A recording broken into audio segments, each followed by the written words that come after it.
तो रावण के कैटेगरी के मारीच और सुबाहु वो बार बार मेरे यज्ञ में विघ्न डालते हैं, बार बार आके मुझे परेशान करते हैं। और मेरी इच्छा है कि आप जो है मेरे साथ में राम को भेज दीजिए, श्री राम को भेज दीजिए। तो राजा दशरथ इतना सुनते ही उनको मूर्छित हो गए और अपने पुत्र का वियोग वो सहन नहीं कर पा रहे थे। तो आगे वे कहते हैं कि राजा दशरथ की मेरे पास में इतनी बड़ी सेना है, इतने बड़े बाहुबल है, मैं इतना बड़ा योद्धा हूँ, मैंने बहुत सारे युद्ध जीते हैं और जो है खुद मैंने स्वर्ग में लड़ाई लड़ी है। कहते हैं कि मेरा राम तो अभी बालक है और इसने अभी तक कोई युद्ध की विद्या अच्छी तरह से ग्रहण भी नहीं की है। हे ऋषिवर, ये इतना बलशाली नहीं है, ना इतना ये युद्ध में निपुण है। अतः मेरी आपसे ये आज्ञा प्रार्थना है, एक रिक्वेस्ट है कि आप मेरे इस पुत्र को जो है छोड़ दीजिए, क्योंकि इसको इतना भी ज्ञान नहीं है कि छल कपट से कैसे युद्ध लड़ा जाता है। जिन असुरों की आप बात कर रहे हो तो बड़े बलशाली असुर हैं, उनको तो कोई व्यक्ति छल कपट से ही मार सकता है।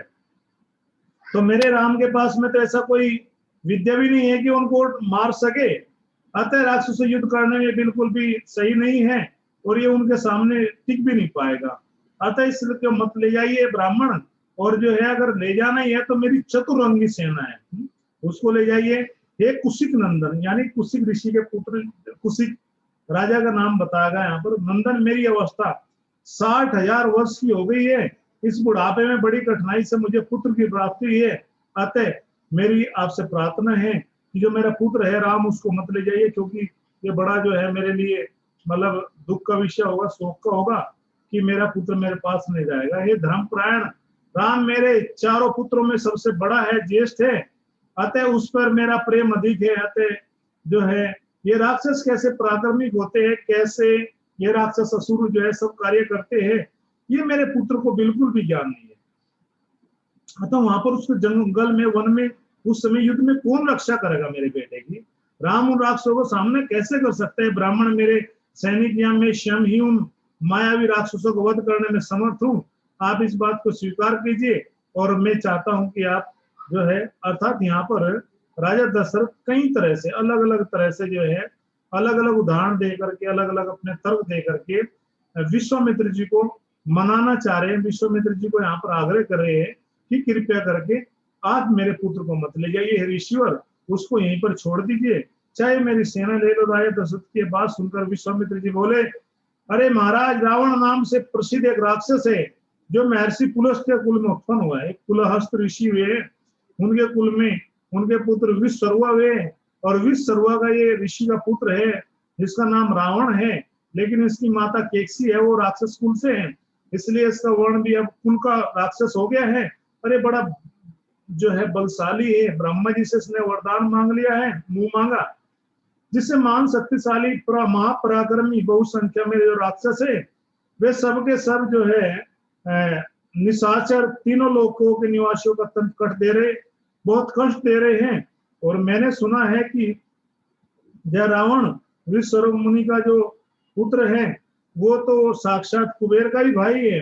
वह महान शक्तिशाली निशाचर इच्छाधारी है, कोई भी इच्छा लेकर के प्रकट हो जाता है और स्वयं आकर के ये यज्ञ में विघ्न डालता है। अतः ये जो कार्य आप बता रहे हैं, जो ये सब असुर है, ये बड़े बलशाली है, क्योंकि रामचंद्र ही इनका वध कर सकता है। विश्वामित्र कैसे कहने पर फिर दशरथ जी बोलते हैं कि हे मुनि, मैं उस दुरात्मा रावण के सामने युद्ध में नहीं ठहर सकता। हे धर्म के ऋषि, आप मेरे पुत्र तथा मुझ पर मंदभागी दशरथ पर कृपा कीजिए, और क्योंकि आप मेरे देवता तथा गुरु हैं, युद्ध में रावण का वेग तो देवता, दानव, गंधर्व, यक्ष, गरुड़ तथा नाग भी नहीं सहन कर सकते, इतना बड़ा भयान। फिर मनुष्य की तो बात ही क्या है। हे मुनि श्रेष्ठ, रावण संग्राम में बलवान है, और ये क्या कर लेता है कि वो कमजोर व्यक्ति का निर्बल का अक्सर कर अपहरण कर लेता है, उसको उठा लेता है। अतः मेरी सेना और पुत्रों के साथ रह करके मैं उससे और उसके सैनिकों से युद्ध करने में मैं असमर्थ हूँ। चाहे तो ठीक है सेना ले जाओ, लेकिन मुझे नहीं लगता कि, यानी कि यहाँ पर दशरथ जी समझता व्यक्त कर रहे हैं कि मुझे नहीं लगता कि मैं इस तरह से जो है ये कर पाऊंगा। उन दोनों में किसी के साथ युद्ध करने में मैं अपने सुहृदय के साथ चलूंगा, नहीं यदि आप मुझे न ले जाना चाहे तो मेरे भाई बंधु सहित आपसे विनय करूंगा कि आप रावण को छोड़ दो। कह रहे कि सॉरी, राम को छोड़ दीजिए, बालक हैं, अगर आपको ले चलना ही है तो मेरे बंधु बांधव को ले जाओ, अगर आपको और भी चाहिए तो मैं चलता हूँ, मुझे पता है कि ठीक नहीं पाऊंगा, लेकिन चलो आपकी इच्छा के लिए मैं चलूंगा। लेकिन किसी भी तरह से जो है आप कृपया करके राम को छोड़ दीजिए। दशरथ के वचन सुन करके कुशिक नंदन, कुशिक राजा कुशिक के पुत्र विश्वामित्र मन ही मन में उसको महान क्रोध का आवेश हो गया था। तो उनको यज्ञ और यज्ञशाला में अग्नि को भली भांति आहुति देकर घी की धारा से अधिक, जैसे कि यज्ञ करते समय अग्नि में घी की आहुति डाल दी जाती है और घी एकदम से प्रज्वल हो जाता है, एकदम से वो उठती है, लपटे उठती है, उसी तरह अग्नि तुल्य तेजस्वी ऋषि विश्वामित्र जी भी क्रोध से भर गए। और राजा दशरथ की बात सुनकर करके जो विश्वामित्र जी हैं, विश्वामित्र जी बड़े क्रोध में आए और बोले कि हे राजन, पहले मेरी मांग हुई, मांगी हुई वस्तु को देने की प्रतिज्ञा करके अब तुम उसे तोड़ना चाहते हो। तुम प्रतिज्ञा याद करो, आपने क्या बोला था मुझे आते ही कि हे ऋषि, आपका जो भी कुछ अनुग्रह हो, कोई भी आपके मन में हो तो मुझे बताइए और मैं आपको पूरा करूंगा निश्चित रूप से। लेकिन तुम तो अर्ज के पुत्र हो, इतने बलशाली राजा हो, तुम प्रतिज्ञा का तोड़ रहे हो, शर्म नहीं आती? कुल की भी मर्यादा का ध्यान नहीं किया। रघुकुल में उत्पन्न हुए, रघुकुल की क्या रीति है कि रघुकुल रीत सदा चली आई, प्राण जाए पर वचन न जाए।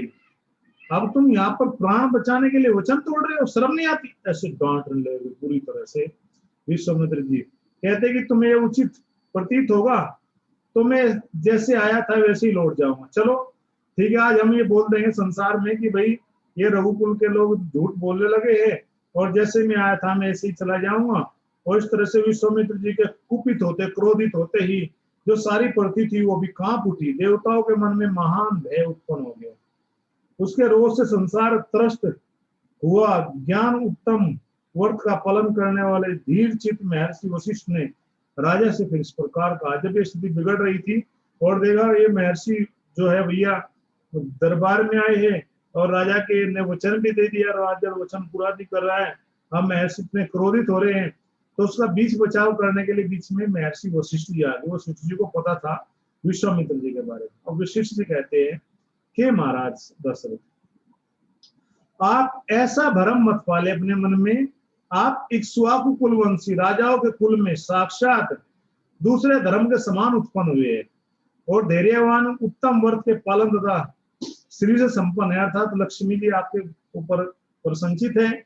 आपको अपने धर्म का परित्याग कभी भी नहीं करना चाहिए, आपको किसी भी स्थिति में जो है विचलित नहीं होना चाहिए। हे युधिष्ठिर, सॉरी जो है दशरथ महाराज है, रघुकुल भूषण दशरथ बड़े धर्मात्मा हो आप है।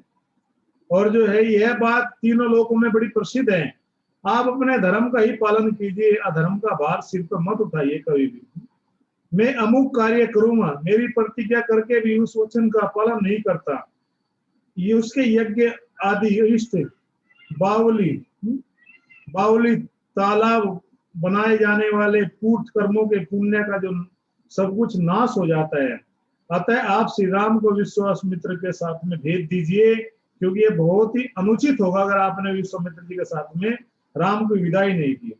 ये अस्त्र विद्या जानते हो, ये न जानते, इसको क्या फर्क पड़ता है? अस्त्र विद्या, राक्षस इसका सामना नहीं कर सकते। जैसे प्रज्वलित अग्नि राशि सुरक्षित अमृत पर कोई हाथ नहीं रख सकता है, जैसे जलती अग्नि पे कोई हाथ नहीं रख सकता है, इसी तरह से श्री रामचंद्र जी भी क्या है, पूरी तरह सुरक्षित है विश्वामित्र जी के साथ में। ये राम तथा महर्षि विश्वामित्र जी साक्षात धर्म की मूर्ति है, ये बलवानों में श्रेष्ठ है, विद्याओं के द्वारा ही संसार के बड़े चढ़े व्यक्ति हैं और तपस्या से तो ये विशाल भंडार है, अर्थात तपस्या उन्होंने बहुत भयंकर तपस्या की है। कहते हैं कि संसार के सभी प्राणी चराचर सब कुछ जो है इनके विषय में जानते हैं, अतः मेरे सिवाय कोई दूसरा न पुरुष हो जो उनको अच्छी तरह से जानता हो, अर्थात मैं ही सबसे अच्छी तरह जानता हूँ। क्यों भैया, मेरे साथ में झगड़ा हो गया था का, तो अपने दुश्मन को सब कोई पहचानता है।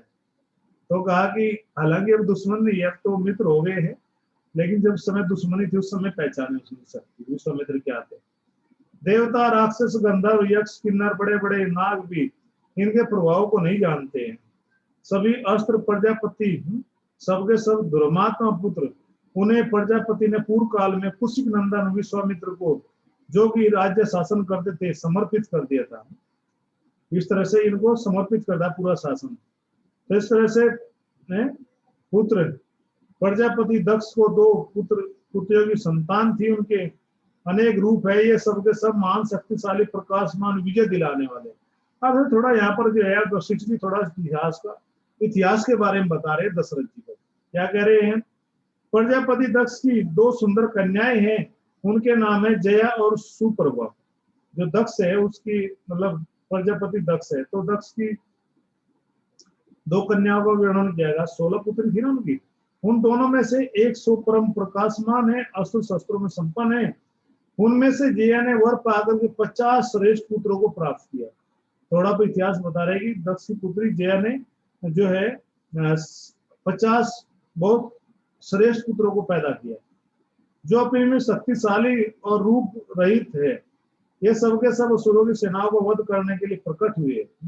अर्थात ये चीजें भी शक्ति भी है इनके पास में, जो ये मैं बता रहा हूँ केवल राम ही नहीं है। किंतु सुप्रभा ने भी संहार नामक 50 पुत्रों को जन्म दिया, जो अत्यंत दुर्जय है, अर्थात उनको जीता नहीं जा सकता। उन पर आक्रमण करना किसी के लिए भी कठिन है, और वे सब के सब अत्यंत बलिष्ठ है, बहुत बलशाली है। सुप्रभा के पुत्र भी 50 है, यानी कि 50 प्रभा के पुत्र है और 50 जया के है, सॉरी 50 जया के हो गए, 50 सुप्रभा के पुत्र हो गए। तो क्या कि धर्मज्ञ कुशिक नंदन उन शस्त्रों को अच्छी तरह जानते हैं जो शस्त्र अभी तक उपलब्ध नहीं है, उनको भी उत्पन्न करने में पूर्णतः शक्तिशाली है। कह रहे कि रघुनंदन, इसलिए इस मुनि श्रेष्ठ धर्मज्ञ धर्मात्मा विश्वामित्र जी से भूत या भविष्य की कोई बात छिपी नहीं है, इनको सब पता है। राजन, ये महान तेजस्वी महान यशस्वी विश्वामित्र ऐसे प्रभावशाली है, अतः इनके साथ राम को भेजने में आपको किसी प्रकार का संदेह नहीं होना चाहिए। महर्षि कौशिक स्वयं भी उन राक्षसों का संहार करने में समर्थ है, अर्थात महर्षि कौशिक भी है जो उन राक्षसों का क्या कर सकते, संहार करने में समर्थ है। किंतु आपके पुत्र का कल्याण करना चाहते, इसलिए आप इनके साथ में जो है अपने पुत्रों को भेज दीजिए। अब इस प्रकार दशरथ का स्वस्ति वाचक पूर्वक जो है राम लक्ष्मण को मुनि के साथ भेजते हैं। राजा दशरथ को लगता है कि मुझे मुनि को नाराज नहीं करना चाहिए, फिर वे वशिष्ठ जी और ऋषियों की सबकी सलाह मान करके भगवान रामचंद्र लक्ष्मण जी को भेजते हैं। मार्ग में विश्वामित्र से बला और अति बला नामक विद्या की प्राप्ति होती है। श्री रामचंद्र जी को वशिष्ठ जी के ऐसा कहने पर धर्मात्मा राजा दशरथ जी प्रसन्न हो गए। उनके मन से जो संदेह था, जो डर था कि मेरे पुत्र को कोई असुर मार न दे, तो वो भी उनके मन से निकल गया। फिर उन्होंने प्रसन्न होकर के स्वयं जो है लक्ष्मण सहित राम को उनके पास बुलाया। फिर माता कौशल्या, पिता दशरथ और पुरोहित वशिष्ठ ने स्वस्ति वाचन करने पश्चात, अर्थात एक स्वस्ति वाचन किया और यात्रा संबंधी मंगल कार्य संपन्न किया। श्री राम को मंगल सूचक मंत्रों से अभिमंत्रित किया कि रास्ते में कोई बाधक ना आए, तो मंगल सूचक एक कुछ मंत्र भी पढ़े गए वहां पर। और फिर इस प्रकार से जो है अपन राजा दशरथ ने अपने पुत्र रामचंद्र जी का मस्तक सूंघ करके उनको प्रसन्नता पूर्वक विश्वामित्र जी को सौंप दिया। कहा कि हे मुनीश्वर, आप मेरे पुत्र को ले जा सकते हो। उस समय धूल रहित सुखदायिनी वायु चलने लगी। कमल नयन जिनकी आंखें कमल के समान है, श्री राम को विश्वामित्र से जाते देख करके देवता लोग बड़े प्रसन्न एवं आकाश से ही पुष्पों की वर्षा करने लगे। इस प्रकार से यात्रा में के समय शंख और नगाड़ों की ध्वनि भी होने लगी, अर्थात मंगल सूचक जो है सब लक्षण प्रकट होने लगे। आगे आगे विश्वामित्र जी, उनके पीछे पीछे काक पक्षधारी यशस्वी रामचंद्र जी, उनके पीछे सुमित्रा कुमार लक्ष्मण जी चल रहे थे। सुमित्र नंदन लक्ष्मण जी चल रहे थे। दोनों भाई अपने अपने गुरु विश्वामित्र जी के पीछे पीछे चल रहे थे। उन दोनों भाइयों ने पीठ पर तरकस बांधे हुए थे, छोटे छोटे धनुष लिए थे। उनके कंधों हाथों में धनुष बाण शोभा पा रहे थे, तथा वे दोनों 10 दिशाओं को सुशोभित करते हुए महात्मा विश्वामित्र जी के पीछे जो है ऐसे चल रहे थे जैसे फनों वाले नाग चल रहे हो। एक और कंधे पर धनुष, दूसरी ओर पीठ पर तुणीर, अर्थात जिसमें तरकस रखे, तरकस जो रखते तीर रखते हो, तुणीर बोलते उसको, वो लिया हुआ था। बीच में मस्तक उन्हीं तीनों के की 3 फन की उपमा दी गई है, अर्थात वे रेखा ऐसे अंकित हो रही थी। उनका स्वभाव उच्च उदार था। अपनी अनुपम कांति से प्रकाशित होने वाले दोनों भाई राजकुमार सब ओर से शोभा का प्रसार कर रहे थे, और राजकुमार इस प्रकार से विश्वामित्र जी के पीछे जा रहे थे जैसे ब्रह्मा जी के पीछे दोनों अश्विनी कुमार चलते, ऐसे ही विश्वामित्र जी के पीछे प्रभु श्री रामचंद्र जी और लक्ष्मण जी चल रहे थे। वे दोनों भाई कुमार श्री राम लक्ष्मण जी वस्त्र और आभूषण से अच्छी तरह से अलंकृत थे। उनके हाथों में धनुष थे। उन्होंने अपने हाथों की उंगलियों में गोहटी के चमड़े के बने हुए दस्ताने पहने हुए थे। उनके कटी प्रदेश में तलवारें लटक रही थी। उनके श्रीअंग बड़े मनोहर थे। वे महान तेजस्वी श्रेष्ठ वीर अद्भुत कांति से उद्भासित हो रहे थे, और सब ओर से शोभा फैलाते हुए विश्वामित्र जी का पीछे अनुसरण करते हुए जो है वे उस समय वे दोनों वीर अत्यंत सुंदर और शक्तिशाली स्थाणु देव यानी कि महादेव के पीछे चलने वाले अग्नि कुमार स्कंद और विशाख की भांति शोभा दे रहे थे।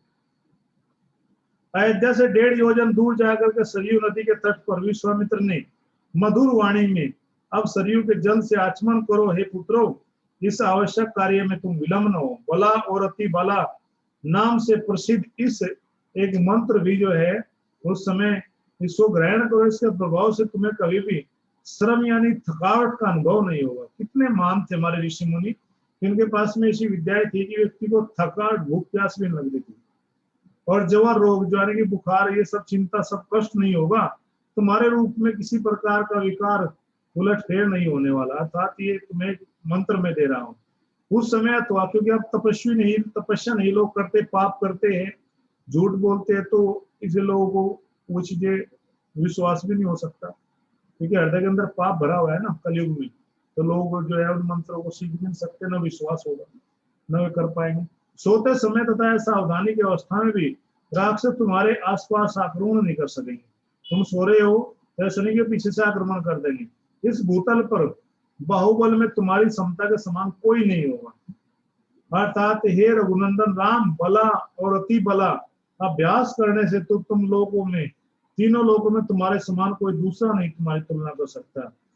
वे दोनों विद्याओं को प्राप्त कर जाने पर तुम्हारी कोई क्षमता नहीं कर पाएगा, क्योंकि बला और अति बला ये 2 विद्या है, इनका नाम है बला और अति बला। अतः ये सब प्रकार की विद्याओं की जननी है। इनको लेने के पश्चात तुम्हें और कोई आवश्यकता नहीं रहेगी। हे नरों में श्रेष्ठ श्री राम, आप जो है बला और अति बला का अभ्यास कर लेने पर तुम्हें भूख प्यास का कष्ट नहीं होगा। रघुकुल में आनंदित करने वाला राम, तुम संपूर्ण जगत की रक्षा के लिए इन दोनों विद्याओं को ग्रहण करो, और तुम इन विद्याओं का अभ्यास करने पर जो है इसे भूलने पर तुम्हारा ये तुम कभी भूलोगे भी नहीं, बल्कि तुम्हारे यश का ही विस्तार होगा। ये दोनों विद्याएं ही ब्रह्मा जी की तेजस्विनी पुत्री है। अर्थात ब्रह्मा जी की 2 तेजस्विनी पुत्री बलि और बला और अति बला, अर्थात ये विद्या है, इनको सीखो। इस प्रकार से मैंने तुम्हें देने का विचार किया है। राम, तुम्हें इनके योग्य पात्र मैंने माना है। यद्यपि तुमने इस विद्या को प्राप्त करने योग्य बहुत सारे गुण हैं, अथवा सभी उत्तम गुण विद्यमान है, इसमें संशय नहीं है।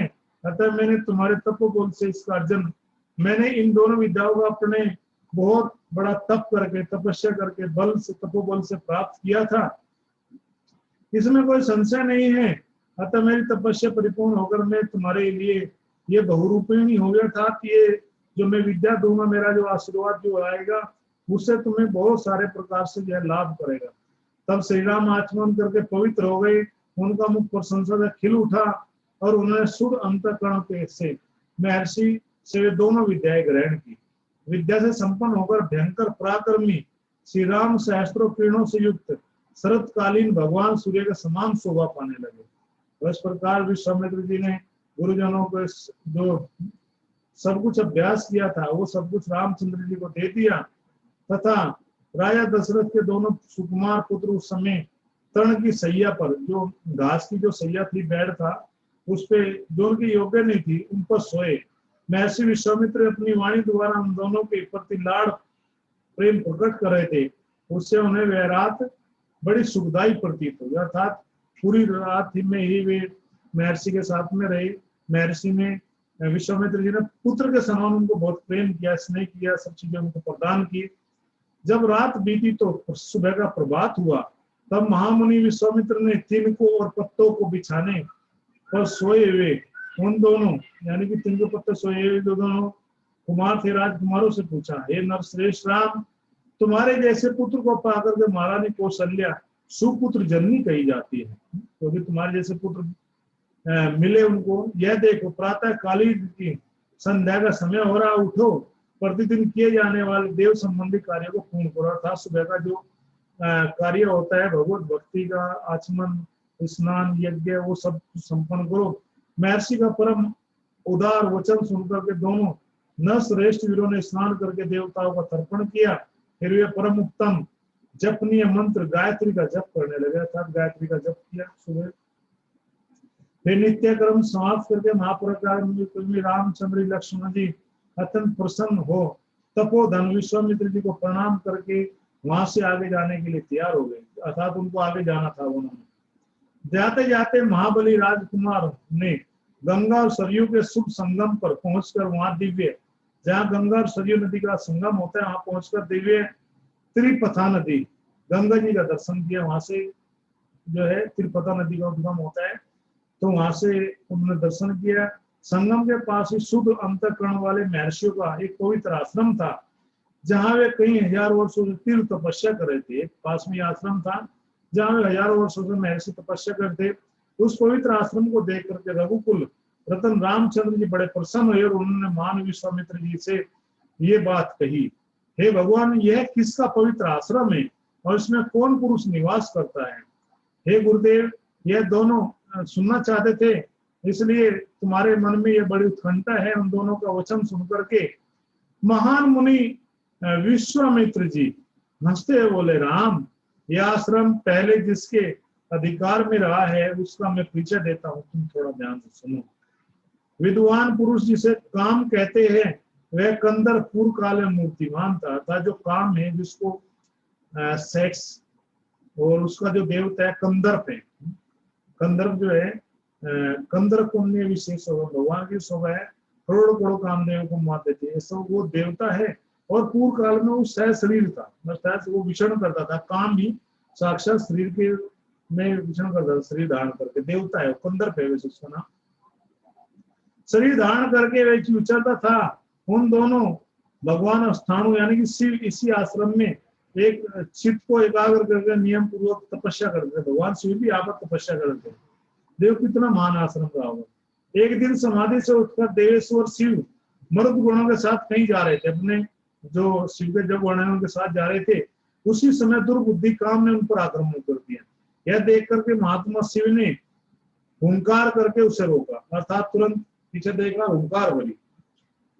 वहां दग्ध हुए महानमना कंदर्प का शरीर नष्ट हो गया। जैसे शिव ने क्रोध से देखा, हुंकार भरी, तो उसका शरीर जल के राख हो गया। देवेश्वर रुद्र ने अपने क्रोध से काम को अंगहीन कर दिया था, जला के राख कर दिया। राम तभी से जो अनंत नाम से विख्यात हुआ, उसका जो नाम पड़ा अनंत। सौभाग्यशाली कंदर्प ने जहाँ शरीर का अंग छोड़ा था वह है प्रदेश, अंग प्रदेश के नाम से विख्यात हो गया। और यह उन्हीं महादेव जी का पुण्य आश्रम में वीर ये मुनि लोग पूर्व काल में उन्हीं स्थानों के धर्मपरायण शिष्य थे, और इनका सारा जो तप है वो नष्ट हो गया है। हे राम, आज की रात में हम लोग यहीं पर इसी पुण्य सलीला सरिता के बीच में निवास करें, और कल सवेरे यहाँ से इसको पार करेंगे, अर्थात सरयू नदी को पार करके आगे चलेंगे। हम सब लोग पवित्र होकर इस पुण्य आश्रम में चले। यहाँ रहना हमारे लिए बहुत अधिक उत्तम होगा। हे नरश्रेष्ठ, यहाँ स्नान करना, जप करना, हवन करने के बाद हम रात में यहाँ पर बड़े सुख से रहेंगे। वे लोग वहां इस प्रकार आपस में बात कर ही रहे थे। उसी आश्रम में निवास करने वाले मुनि तपस्या द्वारा प्राप्त हुई दूरदृष्टि से उनका आगमन जान करके मन ही मन बड़े प्रसन्न हुआ था। तो मुनि जो उस आश्रम में थे उन्होंने जान लिया कि विश्वामित्र जी आए हैं। उनके हृदय में हर्ष जनित उल्लास छा गया, अर्थात देखकर आवत हर्षत नहीं, मुख से बरसत नहीं फूल, तुलसी वहां न जाइए जहाँ हृदय बसत सूल। कहते हैं कि यदि हम किसी अतिथि को देख करके हर्षित नहीं हो रहे हैं और मुख से फूल नहीं बरस रहे हैं, फूल का मतलब हम स्वागत नहीं कर रहे हैं या उनका सही तरह से जो है जो एक संस्कार है, जो एक मर्यादा है, उसका पालन नहीं कर रहे हैं, तो कैसे ऐसी स्थान पर ले जाइए जहाँ हृदय में यदि दुख हो। लेकिन यहाँ मुनियों का हृदय खिल गया और विश्वामित्र जी ने अर्धपाद अतिथि सत्कार की सामग्री अर्पण करके श्री राम और लक्ष्मण जी का आतिथ्य स्वीकार किया। यथोचित सत्कार करके उन मुनियों ने उन अतिथियों का भली भांति कथा वार्ताओं के द्वारा मनोरंजन किया और फिर उन महर्षियों ने एकाग्रचित होकर के संध्या वंदन और जप किया। उसके पश्चात वहां रहने वाले मुनि उत्तम वरधारी मुनियों ने विश्वामित्र आदि की शयन के लिए उपयुक्त स्थान को खोजा और इस प्रकार से सभी इच्छाओं को पूरी करने वाले आश्रम में विश्वामित्र ने बड़े सुख के साथ निवास किया और धर्मात्मा विश्वामित्र ने मनोहर राजकुमार के साथ सुंदर कथाओं से उनका भी मनोरंजन किया। श्री राम लक्ष्मण का गंगा पार करते हुए विश्वामित्र जी से जल में उठती तुम उन लवनी के विषय में प्रश्न करना, विश्वामित्र जी का उन्हें से कारण बताना तथा मलद क्रूस एवं ताड़ का वन का परिचय देते हुए ताड़ का वध के लिए आज्ञा प्रदान करेगी। ये कलम सब जाने। हरे कृष्ण, जय श्री राम। अब यहाँ पर कभी किसी का कोई प्रश्न है, कोई कमेंट है, जान सकते हैं, क्योंकि